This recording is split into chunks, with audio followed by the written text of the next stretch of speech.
Pre-order XCOM 2 War of the Chosen, coming to consoles and PC August 29, 2017. Affiliate link below. Hey, what's going on, everybody? My name is Matt Jarbo. This is $3 Theater, and I really want to talk about Justice League because right now, going forward to the end of the year, the two major films I'm looking forward to are Star Wars Episode 8 and Justice League, and probably more Justice League than Star Wars. With Star Wars, I know what I'm going to get. All right, like I know what I'm going to get, and I'm going to enjoy it. With Justice League, it's going to be a fun ride, right? But I'm hoping it's better than Batman v Superman's theatrical cut, because I don't know if I have it in me to be that disappointed again, and then wait for the eventual extended cut or the unrated director's cut on DVD, because that could happen. Warner's has done it twice now. But with Wonder Woman having come out and having been a success, crossing over 400 million domestic, 700 million worldwide, there is a kind of a rebirth happening at DCEU, right? The powers that be, really want to make sure that Justice League is a success, following in the vein of Wonder Woman. And that's why we're hearing reports that the reshoots that Joss Whedon is currently manning, while he finishes up the film for Zack Snyder, are going to take about 2 months and cost the studio roughly $25 million. And if I recall correctly, and I could be wrong, but if I recall correctly, leading into the release of Suicide Squad, there were the reshoots for that cost approximately $10 million, and David Ayer had said that was meant to basically, the rumor was lighten the tone, but also add in a whole new set piece. I haven't listened to any director's commentary or anything for the movie, so I literally have no idea if that's the case or not. But the same exact rumor is being said about this, that it's going to lighten the tone of the movie. It's going to make it so it's a lot more fun, a lot more enjoyable. Joe Morton, the guy who plays Silas Stone in Batman v Superman, the one we see very briefly talking about his son, Victor Stone, aka Cyborg. He says here that I know that with Ray Fisher, the young man who plays Victor, there were some adjustments that they made in terms of the tone of that character. I think what I heard was that there was a need from the studio to lighten up the film in a way that the film felt too dark. I don't know what that meant in terms of how it got translated in terms of the reshoots, but that's what I heard. That's what I thought some of the reshoots were about. So yes, more kind of interpersonal character moments, adding some levity, adding some humor, and making the DCEU a bit more hopeful, a bit more in line with what we got out of Wonder Woman. Even though Wonder Woman was still very much a Zack Snyder produced film, Patty Jenkins was able to bring a nice warm touch to it, and that resonated with audiences. Hope and optimism very much resonated with audiences, and as a result of that, it's interesting. It's interesting to look to see what's going to happen. Now, as I've said before, Joss Whedon, in my opinion, is probably the best dude to step in and handle these reshoots. He's very good at ensemble pieces. He's very good at lightening the mood with his comedy, as well as crafting, very large, big budget spectacle films like he did with the first two Avengers. And this time around, he's, I think, pretty much kind of getting just carte blanche to do what he wants, because Warner's needs this to be a hit.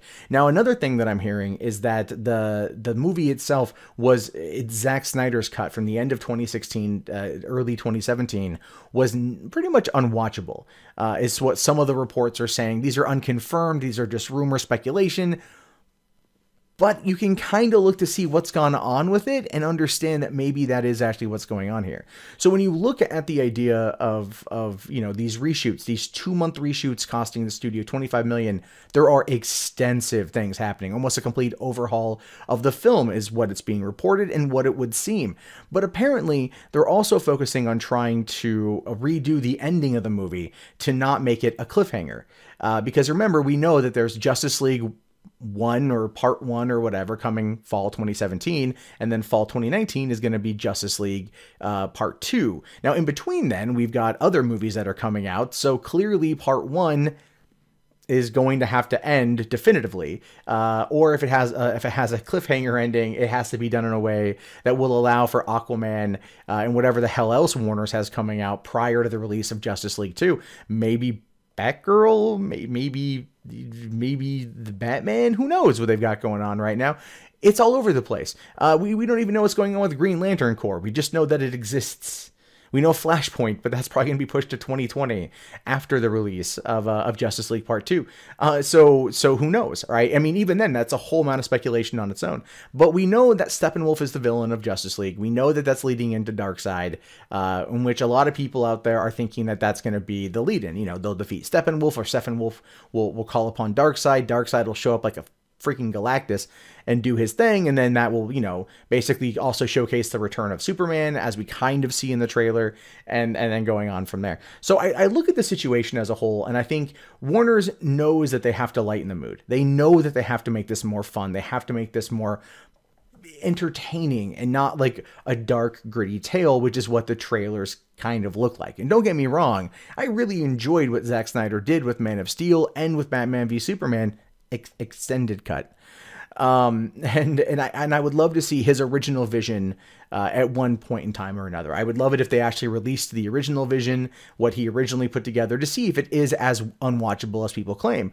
But at the same time, we know that Zack Snyder works very well in the long form. Look at how many cuts there are of, you know, Watchmen and Sucker Punch and Dawn of the Dead, and almost every movie he's done, the director's cut is always better. I'm still waiting for that one on Man of Steel. I heard it exists, but we'll never probably see it. And that's how he operates. And then usually somebody cuts in and just kind of clips his balls off, and then we get what we get. This time around, he's not there for them to really do that with. Joss Whedon's going to basically pick up where he left off, and then overhaul a solid amount of it in order to make it probably more entertaining for audiences, because at this point, that's what they're going for. They're not looking for superhero deconstructions, regardless of how much I enjoyed them. They're not trying to do that. They want this to be a blockbuster of epic proportions. When they release this movie, they have a month until Star Wars, which means that they have got a good solid lead-in on earning that $1 billion that you know they want to reach. I thought Wonder Woman was going to crack $1 billion. I was wrong. It's not going to, but 700 million worldwide is not too shabby. 400 million domestic, first movie of the year to hit 400 million domestic. So yes, it's a good movie and it's done very well, and they want more of that, you know. And so I think that if they're able to make this a lot more crowd pleasing and lighter hearted, we'll see a better return in the box office. But I want to know what you guys think about this. Are these rumors founded? Are they unfounded? Do you think that the movie's going to suck, or the movie is going to be kick-ass? Let me know in the comments below. My name is, of course, Matt Jarbo. This has been $3 Theater. I'll talk to you guys later. Have yourself a great day. Peace out.